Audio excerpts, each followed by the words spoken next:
Okay. Yeah. Round 3. Let's go. Okay. So as I said in the last video, round 3 of the research project is about our mental health, physical health, emotional connections, and our relationship with the phone world in regards to smartphones, social media, and modern day life in general. This one, warning, goes a little deep, but I'm here to be open and honest, and if any person ever asks me any questions, I have no problem speaking my mind or saying the truth. That's another perk about being an adult, being my actualized self. I think as a kid I was so shy and like embarrassed to be myself and say things. But here we are in my room, we're in my favorite place. I love my room. I love my worlds. So let's get into round 3. And again, if you want to participate in this conversation, you're so welcome. Here's your invitation. Send it to your friends. Talk to your friends about it. Talk to your parents about it. Talk to your coworkers. And let's remove some of the stigma of phones and brains and mental health and physical health. Let's talk about it. First section is mental health. Rate your mental health on a scale of 1 to 10, 1 being poor, 10 being excellent.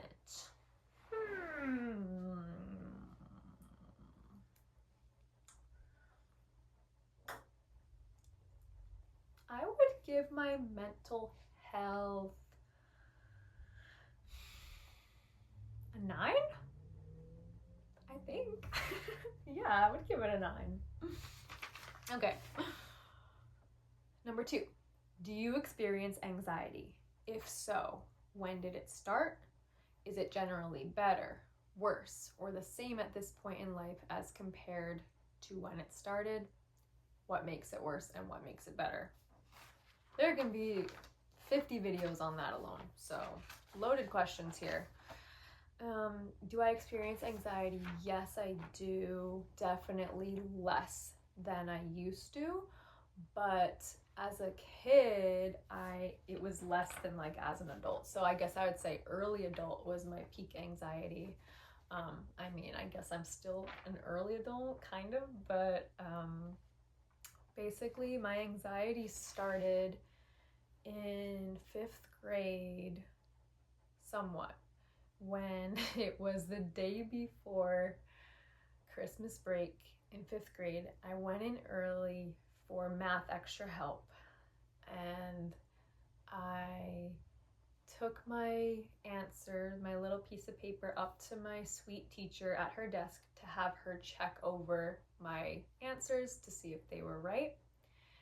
And that's the last thing I remember. I guess I put the paper on her desk and just blacked out. And when I woke up, she had me in her swirly teacher chair, and she ran me down to the nurse's office because I had passed out. And so that was 5th grade. And between 5th grade and my one college semester, I passed out at least once in the school year. So that started to give me major anxiety because passing out frequently is a very scary feeling, especially as a young buck. I didn't understand my body or like know what it was asking from me, why it was happening. It was just a really scary feeling to be doing what you're doing and then all of a sudden you're out. So that's when my anxiety started. So I'd say like health anxiety was the start for me, of just like knowing that you could lose consciousness at any time. That's quite scary for any age probably, but especially a kid that doesn't understand. And then I think one of my worst periods of anxiety was going through a super codependent relationship with my ex. And then he ended up moving out to California and we were separated for the first time And before that, we lived together, worked together, literally together 24/7. So when he left, I got a lot of anxiety. I didn't know how to like live and function on my own. And that's when I started getting into yoga. Of course I did. And then actually the following year, when one of my best childhood friends passed away from sickness, I had a lot of anxiety at the time, and that actually connects to me personally with the phone usage and with the social media usage, because I couldn't really sleep at all. I mean, I always had insomnia, actually. I don't now. Healed, but as early as I can remember, young kid, I always did, and then it was way worse after she passed. The only way I was able to like rest or go to sleep was either one, to be watching The Wonder Years. That was my favorite comfort show. It can't really tell you what about that show it is for me, because still to this day it's such a comfort.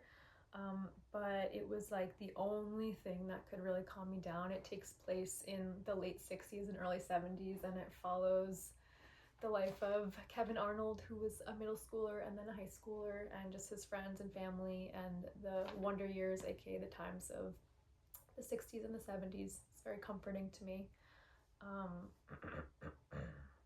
So that's when I started using my phone, because at first I watched on my computer or my laptop, I think, and then I started having it on my phone.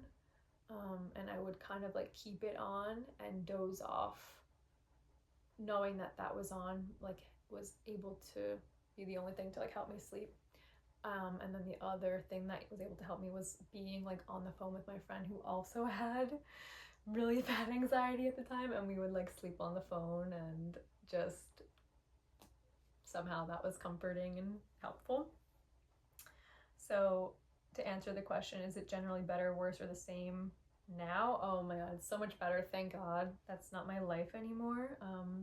You never know though, like it's not linear, so you never know when you have, you know, a nightmare or a rough night and you go back to the same comfort and you go call the same friend or you put on the same show.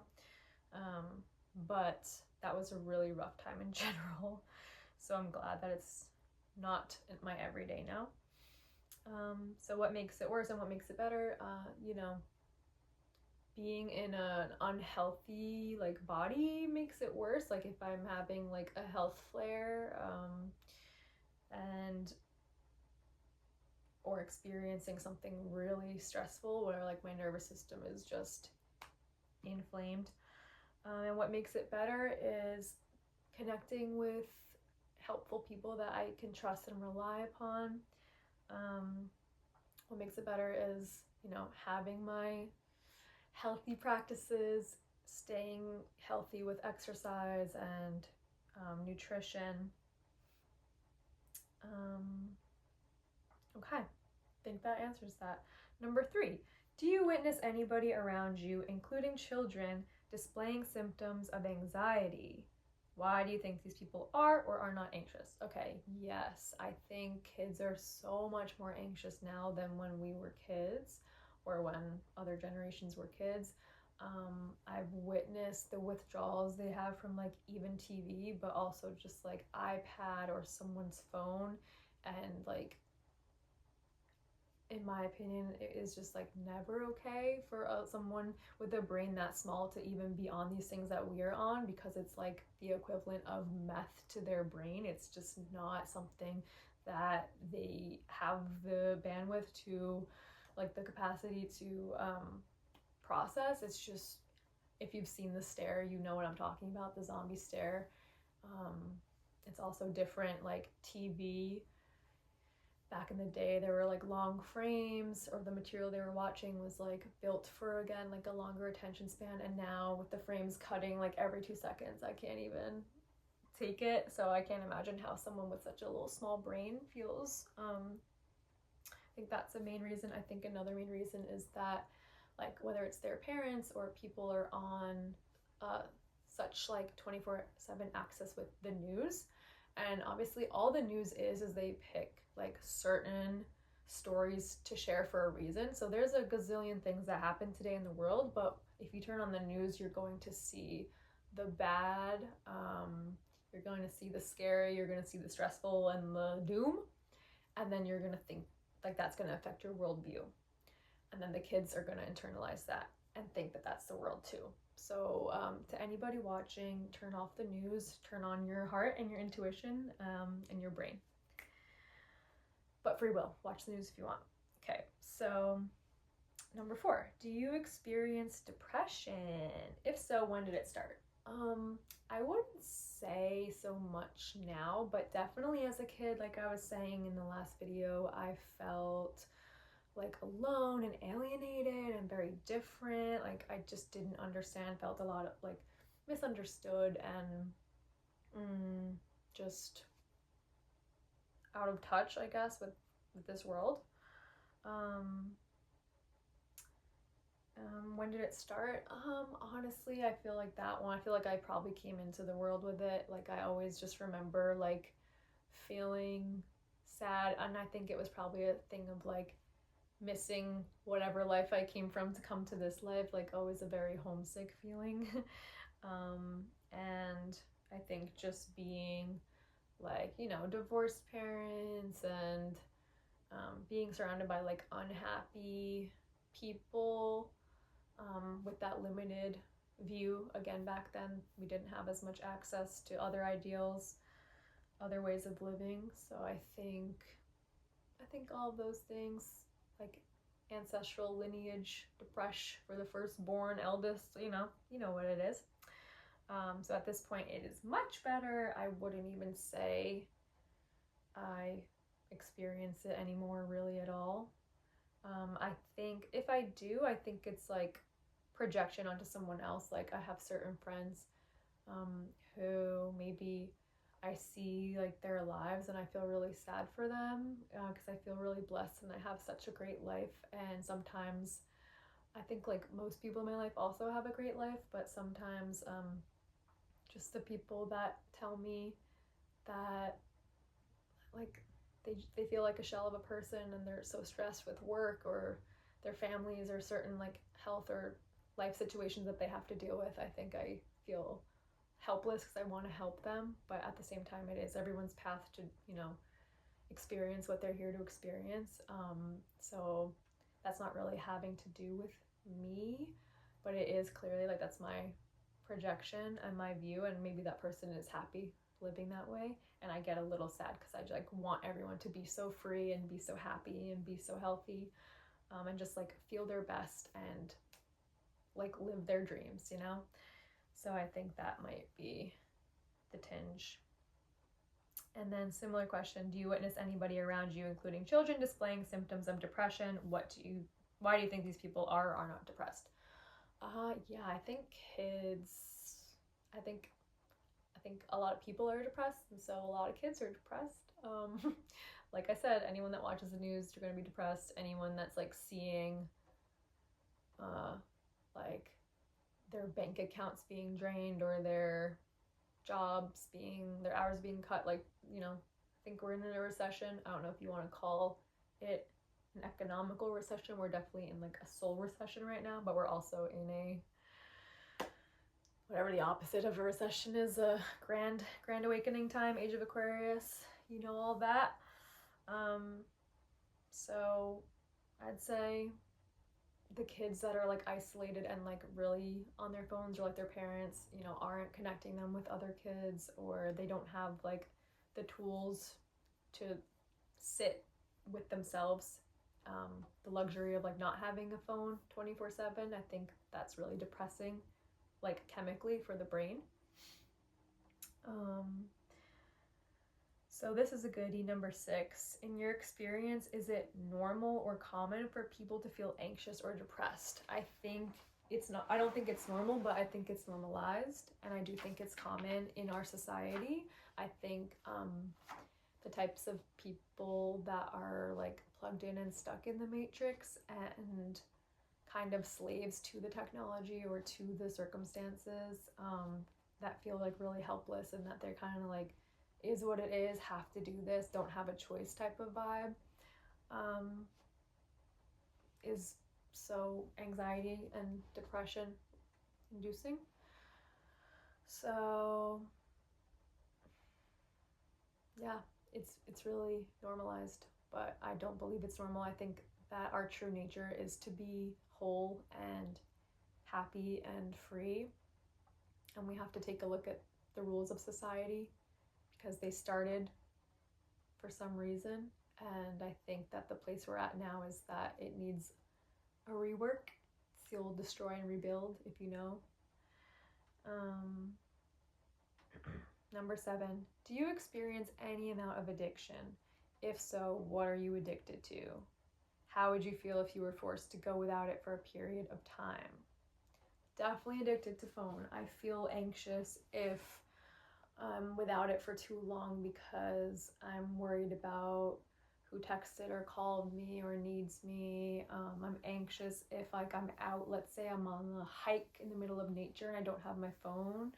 I'm anxious to think, like, what if there's either a medical emergency or a killer and I can't call for help and I get so much to unpack.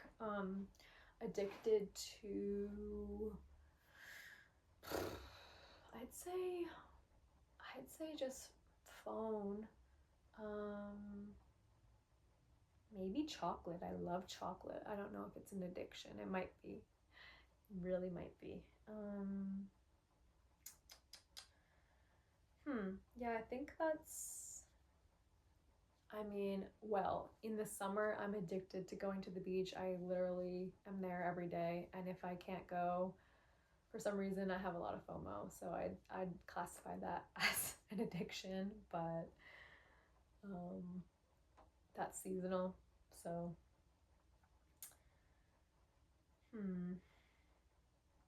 if I was forced to go without my phone for a period of time, it's like when we go camping, I feel so great. I'm like, okay, I'm camping, so therefore, no access. Sorry, everyone. Like, we out. But if I'm not camping, like let's say I have the ability to access my phone, I'm like, oh, and then I can't for some reason. Like if I was at home and I couldn't take any calls or connect or like talk to anybody, I think that same fear would come up. But I wonder how long it would take, maybe like a day, and then I'd probably get used to it and feel great. Rate your level of stress on a scale of 1 to 10. I think I would give myself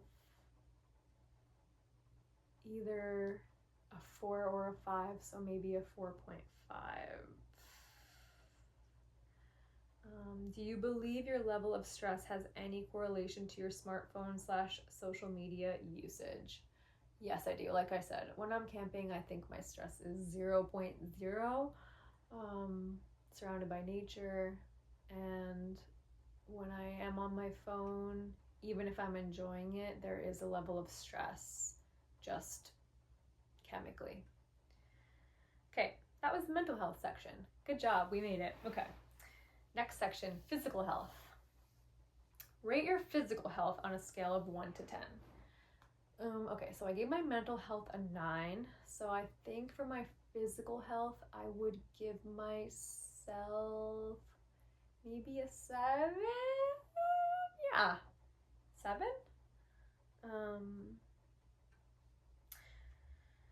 Number 12, do you experience any physical health issues? If so, does living with these issues affect your smartphone/social media usage? Yes, yes, yes. I have been through many, many physical health issues, and at those times, I'm usually on my phone more because I'm anxious and or depressed or scared, and I'm looking to my phone or to social media as help and like distraction. So as of now, things are generally a lot better for me, blessed, but there's still, I think, more than the average person my age, but it's way better compared to my old self. So for my standards, I'm doing great, but it definitely does cause me to be more so on my phone. And then I feel a little shitty after being on my phone. And then I try to take a break from my phone. So that's the old cycle. Are there any areas of your body that feel strained by using phones and computers, such as eyes, neck, shoulders, wrists, etc.? Oh my god, yes, my hands. Like, I love texting, I love talking to people, but it hurts my hands so much now that they only have these giant ass iPhones. Like, this is my original phone that Verizon turned off the use of 3G. I still have it, but I can only use it for a few things because they're cutting everything off from it. But now my main phone that I'm filming this on is so big, so bulky. My wrists, I'm also a massage therapist, so that plays into it, but my wrists are like, I don't even want to say, cancel, my wrists are healed, but also wrists, fingers, hands, forearms, it's atrocious. I'd probably say back and shoulders too, probably.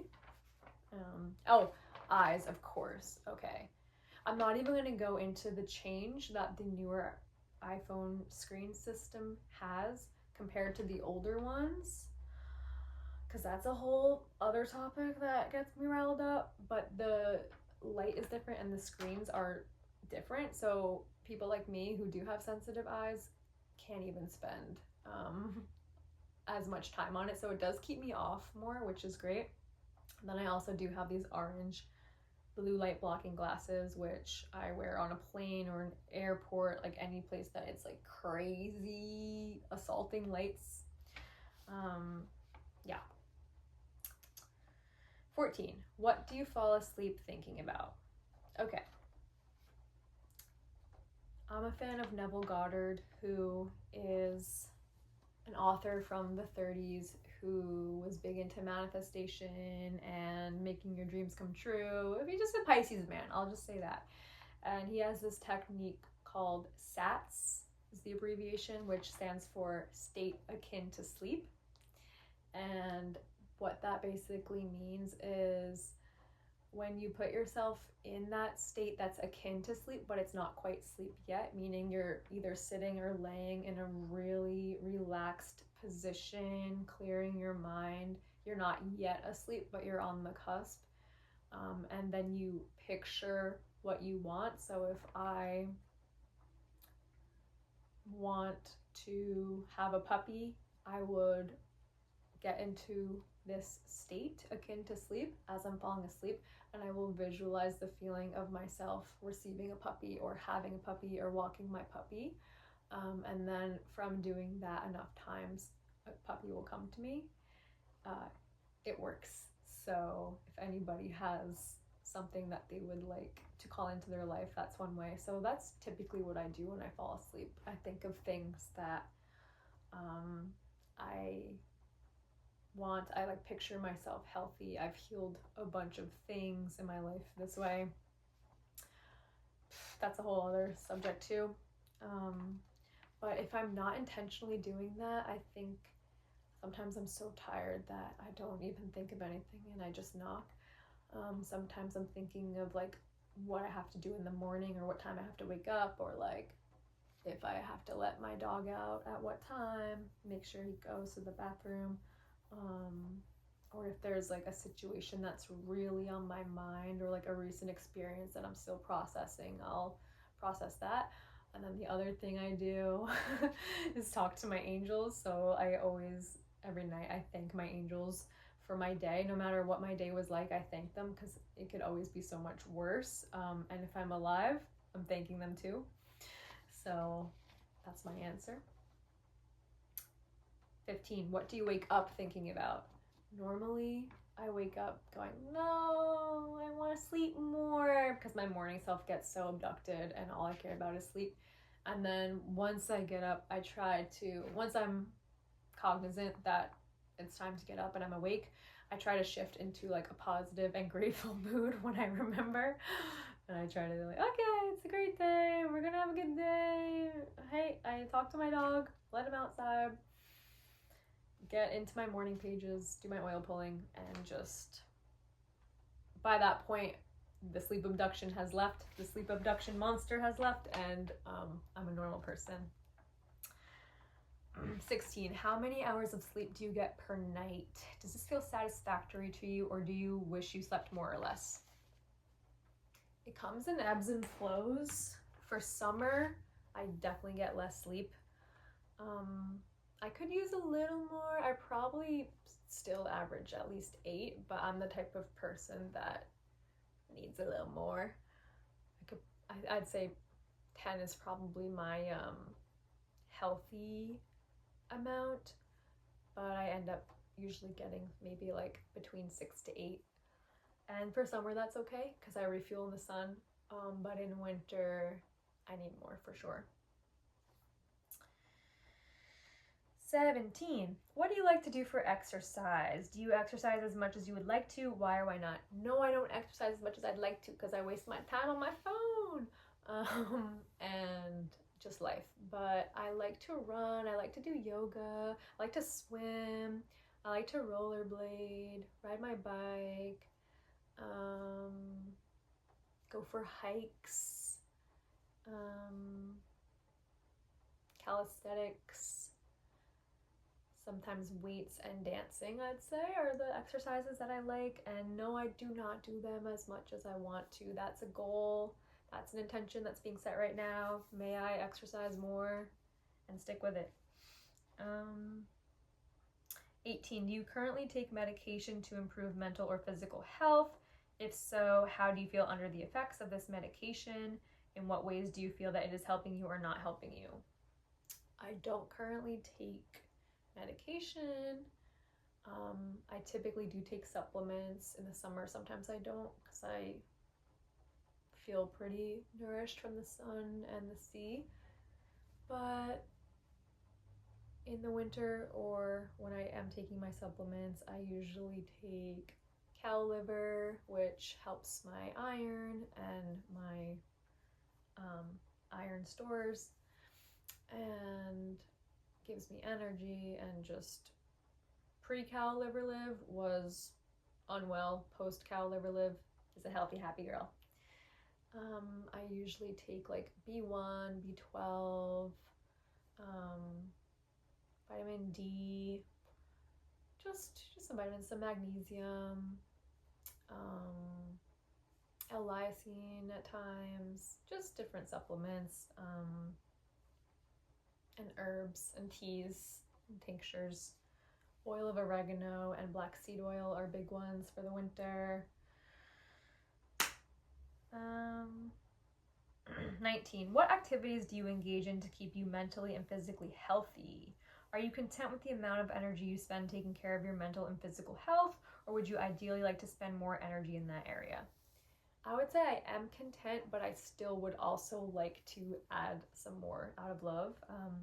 My morning pages, which is a ritual from the Artist's Way, Julia Cameron's technique, where every morning the first thing you do is you write 3 pages of stream of consciousness writing, so it gets everything basically out of you, so that you can like move on with your day, and it helps you process emotions, it helps you work creatively on your projects. Oil pulling is something really important for me that I do every morning, which I just take coconut oil and swish it around in my mouth while I do the morning pages. And that helps clean teeth, white teeth, clean mouth, stomach. It helps so much. I do my transcendental meditation. I do pranayama, which again, I already mentioned I'm gonna make other videos about that topic on its own. I get in the sun, I get outside, I always go for walks. I go for after dinner walks, go for morning walks, walk my baby boy, my doggy. Even pre-doggy, just walk myself, listen to music, or just think. Love swimming, love the exercises I mentioned, love music, playing music, writing music, singing, and being out in nature and connecting with friends. 20, do you feel there is any correlation between your smartphone, social media usage, and your mental and physical health? Yes! I spend on my phone too much. My mental and physical health are definitely worse for me personally. And my phone sometimes prevents me from doing these things that I need to do to feel my best. So that's another thing. 21. Do you ever feel the opposite, that it is possible that your phone or social media usage affects your mental or physical health? Why or why not? Oh, wait a minute. Maybe I've read those backwards. Oh, yeah. Basically, what I meant was that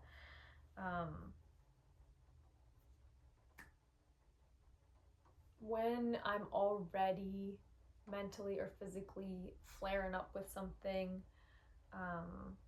that can make me go on my phone more, vice versa, but usually it does end in the same thing where it makes me feel a little yucky and a little like not to say brain dead, but fuzzy brain bogged. See? Okay, next section, emotional connections, number 22. How well do you process your emotions on a scale of 1 to 10? I think I would give myself an 8. Old self a 0. New self an 8, I would say. 23, do you currently have a support system such as a therapist, friend, family member, partner, mentor, etc. that you can go to for anything and receive help from when you need it? If so, who do you go to and how do they help you? If not, what do you do for help in hard times? I am so blessed. Yes, I have so many people. I have literal support groups of people. And that is not by mistake, that is by design. I have made it so that that's my life because of the importance, and I'm very blessed. I have wonderful, wonderful, wonderful support, and if anybody else is ever in need of support, set up your life so that you have it. That is all I'll say. How do they help me? They help me even just by listening so that I can get my own processings out, whether they like mirror back to me any advice or any feedback, any like insights that they recognize. If my level of awareness isn't even picking up on a pattern or something, they might say that to me, or they might ask me a question. And usually just kind of venting or ranting about something helps me let it out, and then I can understand it better even. So there's so many ways that they help, and I love you all so much. You know who you are. It's literally anyone who's watching this video, I'm sure. 24, on a scale of 1 to 10, how comfortable are you with asking for help when you need it?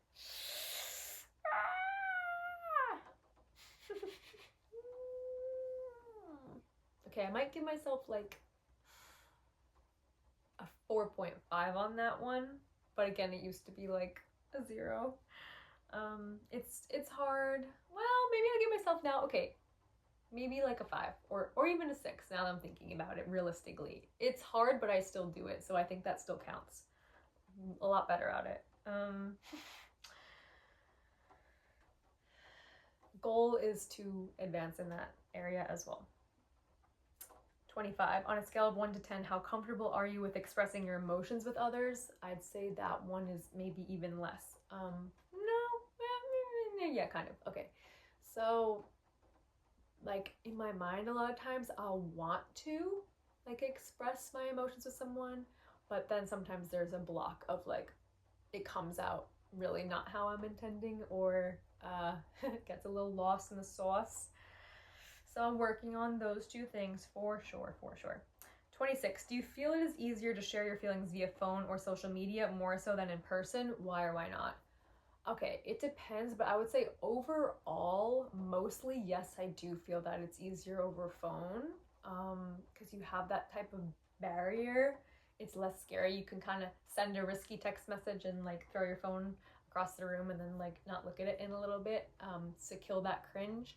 But sometimes the cringe feeling will come up as I'm like actively trying to express to someone, or even so just like blacking out instead, not even getting to the cringe.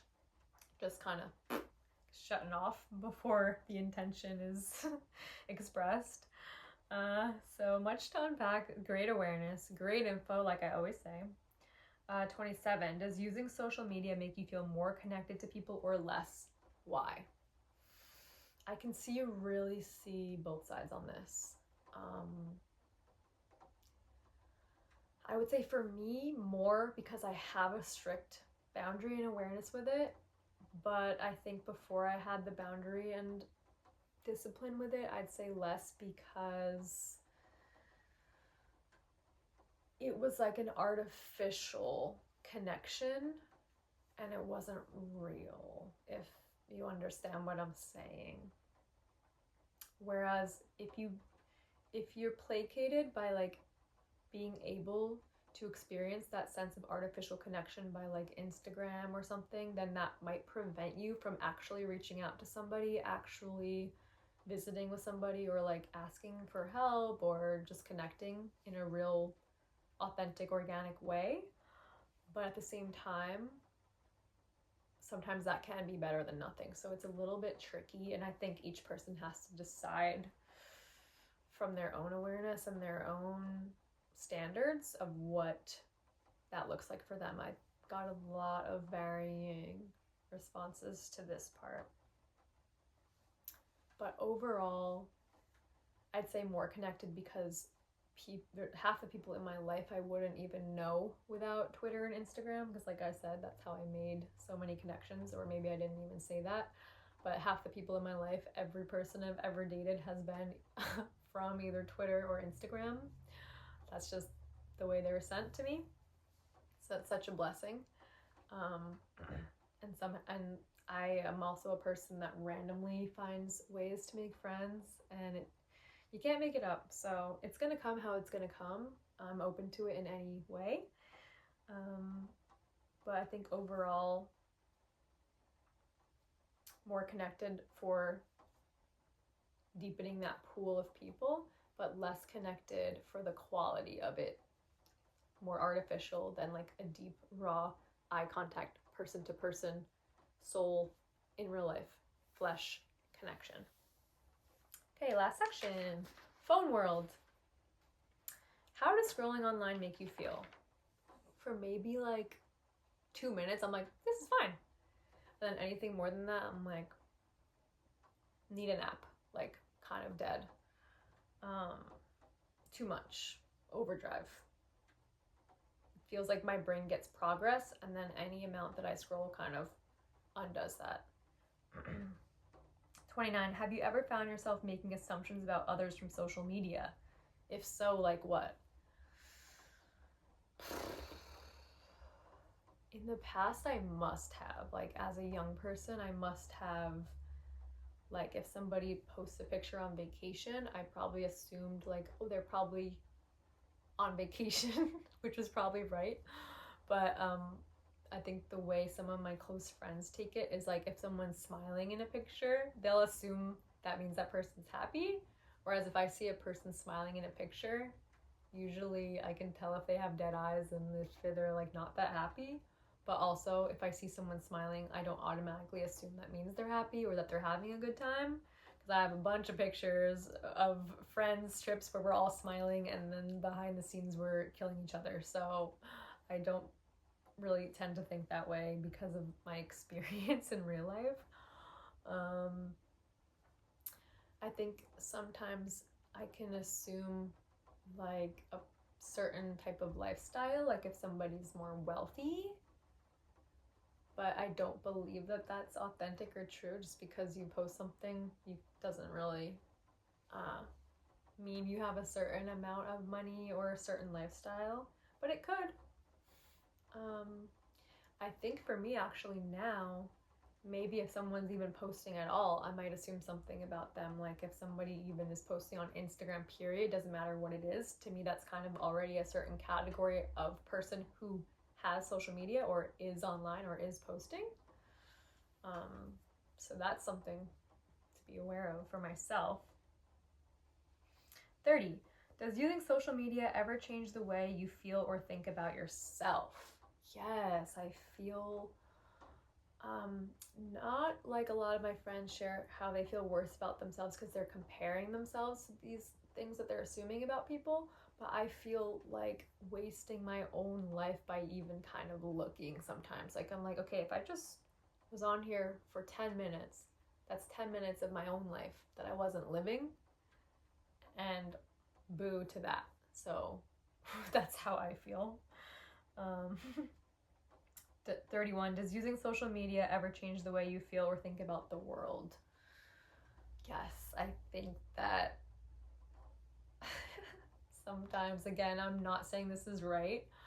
I'm just being very honest. I think I'll see things and be like, people are so fucking stupid.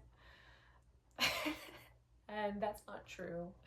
Like, when I'm in the world, I don't think that. But again, as a kid, I used to think that. I'm an Aquarius. I had a superiority complex, had a high horse, and I thought everyone was very stupid.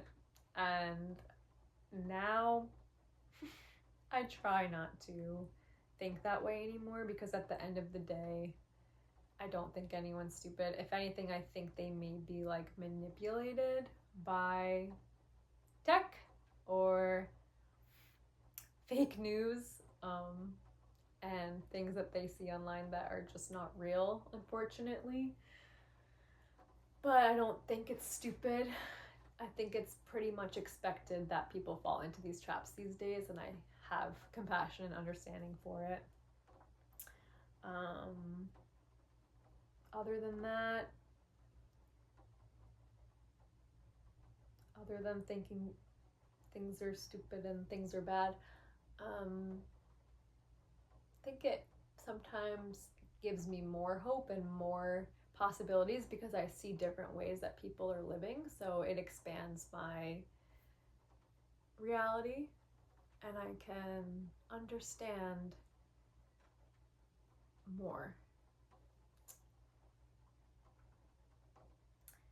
32. What is your favorite thing about your phone? My favorite thing about my phone is being able to talk to the people I love, whether it's texting them, calling, or FaceTime. My other favorite thing is being able to listen to music, any song I want pretty much, making a playlist, taking pictures, making videos, and keeping in touch with loved ones. I have family in Germany. I have people that live so far away, and I still get to speak to every day, and that is a blessing. What is your least favorite thing about your phone?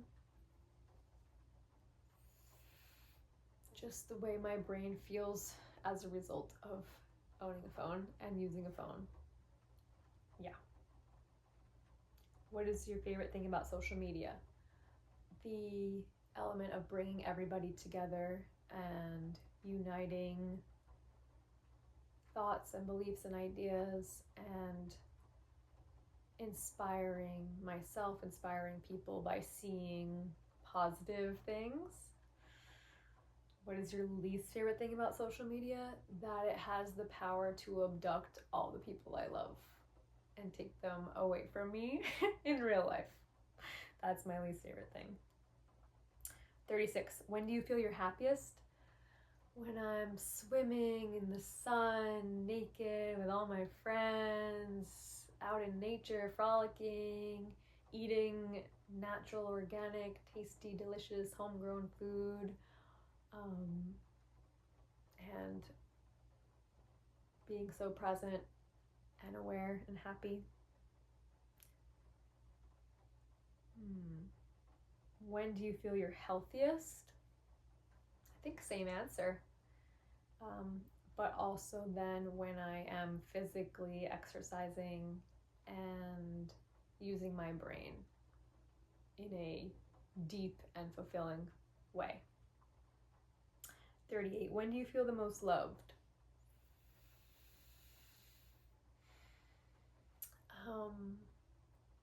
Honestly, when I am meditating, or when I am like dreaming, or just in the world of my like angels and spirit guides, that type of love does not compare to anything on earth. But the closest thing on earth is the same thing when I'm surrounded by the people I love, and we're all present and focus on enjoying the moment and positivity.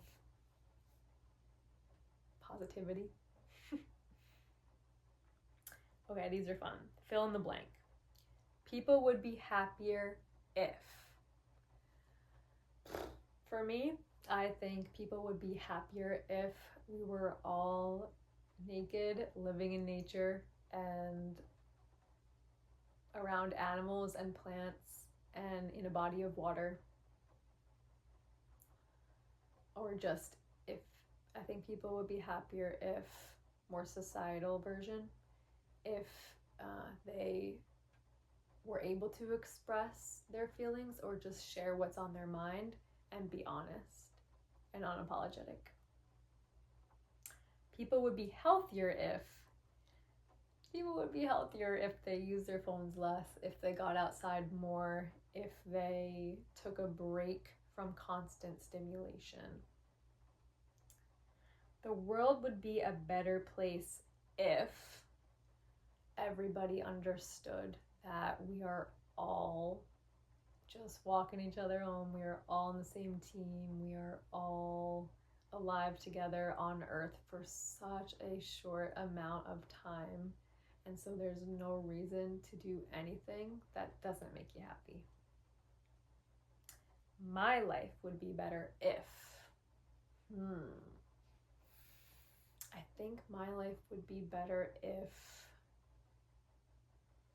I was able to better figure out methods of healing physical pain and ailments in my body, and be able to even better help other people with pain in their body. Last question. Is there anything else you'd like to share about your personal journey or thoughts about your relationship to smartphones and social media, or to our modern world in general?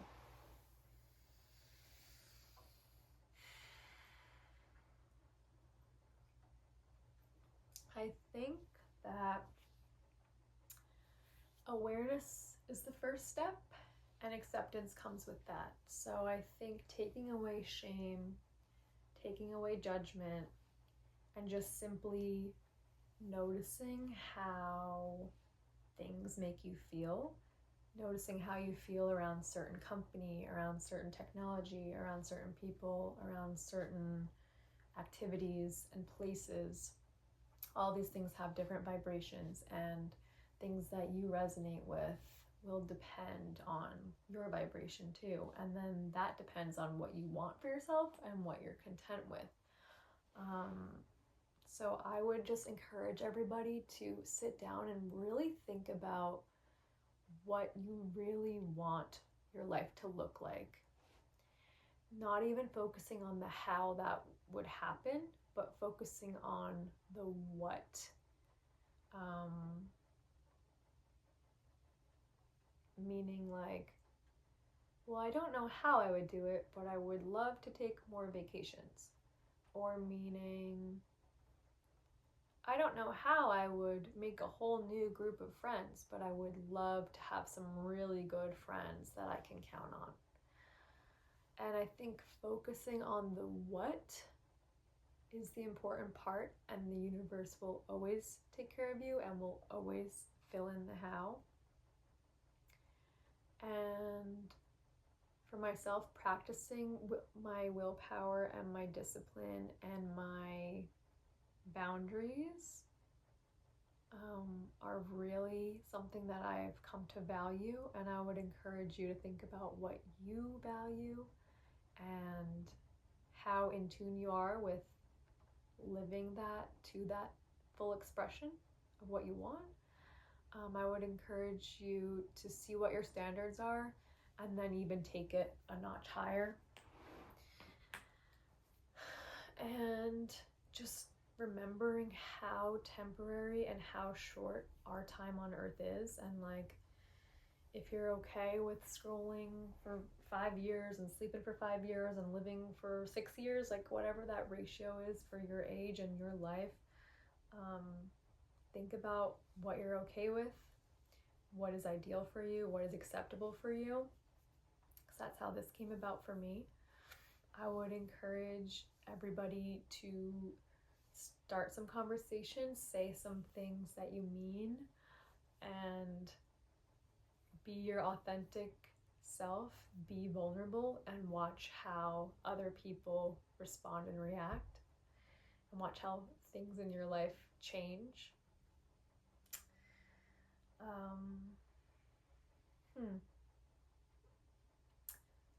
Life is really precious and is what you make it. And I believe in everybody to create their dreams come true equally, regardless of circumstance, regardless of the cards you were dealt. And I'm really excited to open up more conversations about this topic and other topics in general. I'm excited to turn 30 because that's my next birthday, and I feel like at this point in my life I've